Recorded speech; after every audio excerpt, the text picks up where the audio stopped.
Skoraj 60 kriminalistov in preiskovalcev Nacionalnega preiskovalnega urada je na sedežu Slovenskih železnic in podjetij v njeni lasti iskalo dokaze o poskusu oškodovanja Slovenskih železnic prek fiktivnih računov. Šlo je za vzpostavitev neke sheme, v kateri bi se milijoni železnic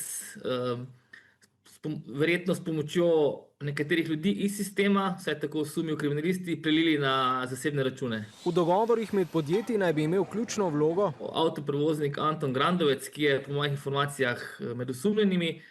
Prav tako naj bi bil osumljen tudi nekdanji prvi finančnik Slovenskih železnic Tomaž Kraskovic. Avtoprevoznik Grandovec naj bi denimo izdal fiktivne račune za storitve, ki niso bile opravljene. Nekatera podjetja v lasti Slovenskih železnic so dolgove priznale, Grandovec pa je te dolgove prodajal faktoring družbam, ki so odkupile terjatve. Ti upniki so potem terjali nekako denar od železnic, vendar ga nikoli niso dobili, ker so v železnicah naknadno ugotovili, da so ti posli fiktivni.